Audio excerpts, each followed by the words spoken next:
Hello everybody, it's Mike at digitalnomad.net, and I'm checking to make sure I'm actually live here, so bear with me for a minute.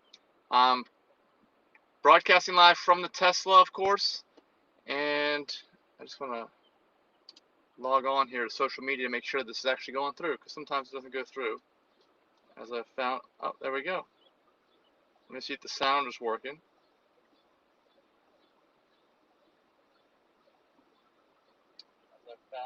It is. All right, well, welcome to everybody out there watching. Wherever you're watching from, say hi. Tell me where you're from, actually, and we'll get right into this. Breaking news is basically that Elon Musk has confirmed that Tesla will indeed be opening up the Supercharger network for all EVs, which is, it's good and bad. It depends, and I want to give you my opinion on that. And before I forget, if you're getting any kind of value out of this video, please hit the like button wherever you're watching and kind of share it with people.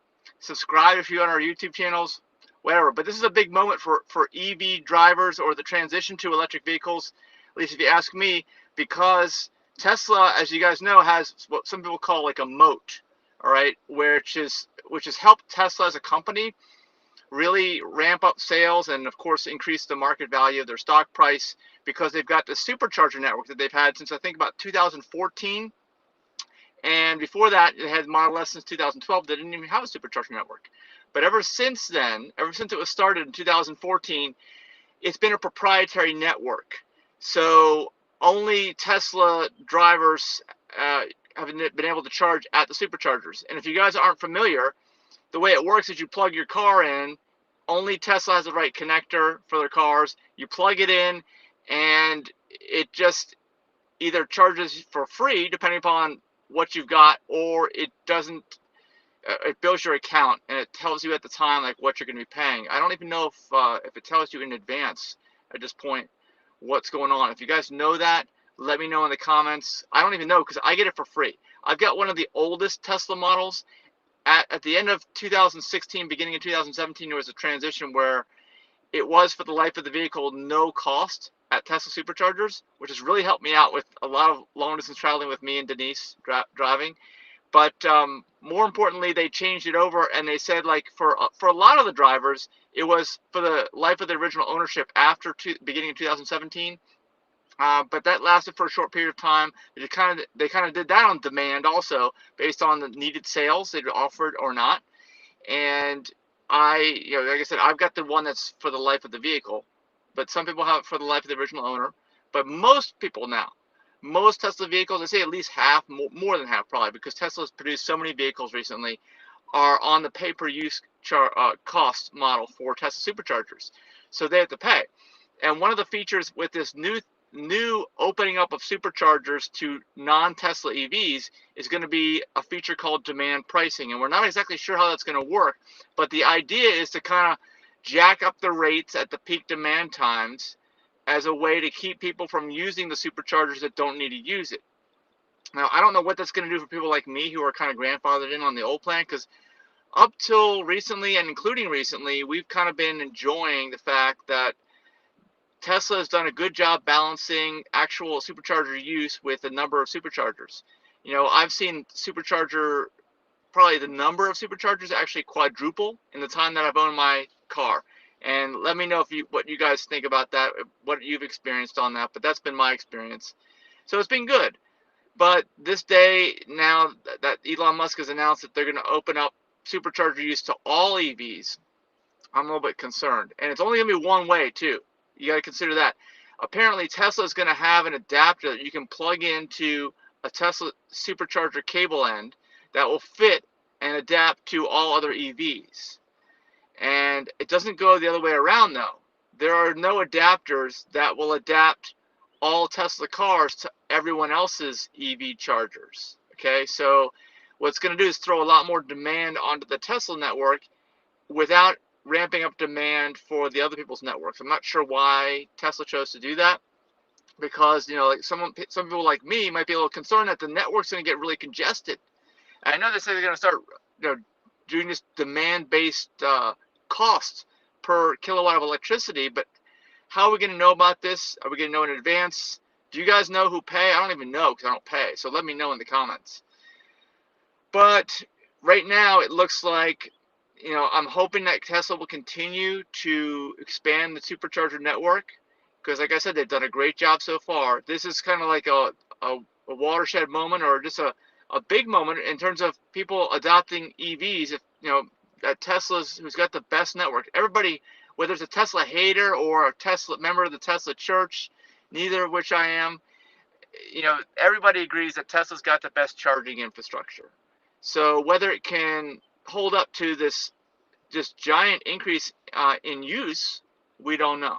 What are your thoughts? Let us know in the comments below. Only time will tell, and this will be launching in autumn because I'm making this video on, I think, July 26th, something like that, end of July 2021, and everything's supposed to open up in autumn, in the fall. So it's going to be a whole new world out there. I remember not too long ago, when I went to Superchargers, I've had my car for 4.5 years. I met the most interesting, different people at these chargers. Like, everybody was like that.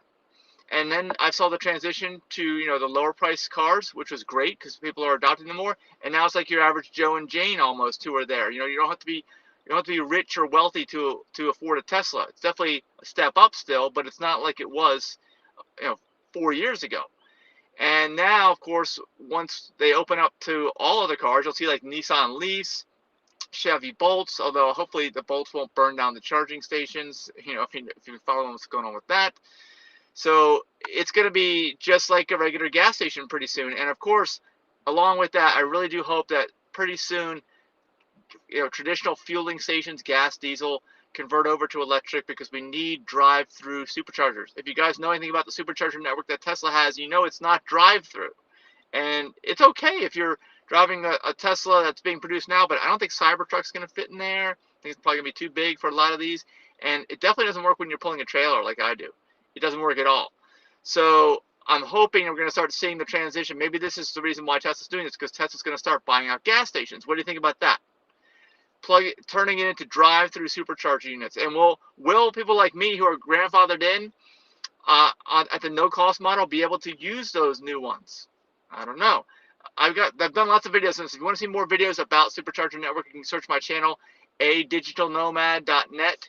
Just type in A Digital Nomad, all one word. Type in Tesla, type in Supercharger. You'll see all kinds of videos that pop up with that. So, but also you'll see, if you look at some of my Supercharger videos from the past, you'll know that a lot of people, everyone since end of 2017, I think, since 2018 early, is under the fair use supercharger policy, which you cannot use Tesla superchargers, apparently. That's still here, no change. Cannot use them for commercial or organizational use for anyone that's acquired a vehicle built after December of 2017. So you guys may not know that, but maybe they'll lift that when they start taking over gas stations. I don't know, but I think this is a great moment in the evolution of how things are going with electric vehicles.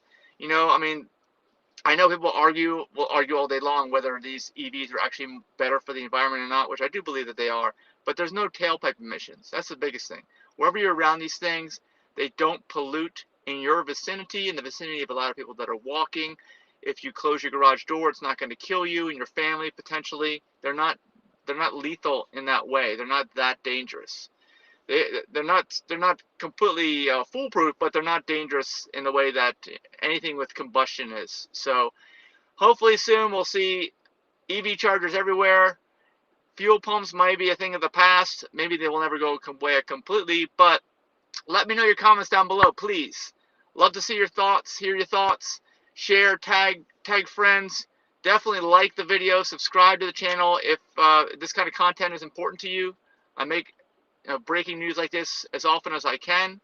And right now, there haven't been too many big deals recently, but this is a big deal. I really do think this is a big deal, and is going to change the landscape of electric-powered motor vehicles and anything else for that matter, but especially electric-powered motor vehicles because they require so much electricity. And this supercharger network is a way to deliver it. We all know it. It works so well. So well. And I don't even have a charger at my house, okay? I never have, because of how reliable Tesla's network is. It has been so much more reliable than the other networks. And that may be why Elon and Musk and Tesla have decided not to make Tesla cars charge on other people's networks because those networks have not been that reliable. I think we all know that. And if you don't know that, just know that that is the case. So anyway, that's it for this video. Thanks so much for watching. Remember my channel, adigitalnomad.net on YouTube. Go subscribe. Thanks a lot. Bye-bye.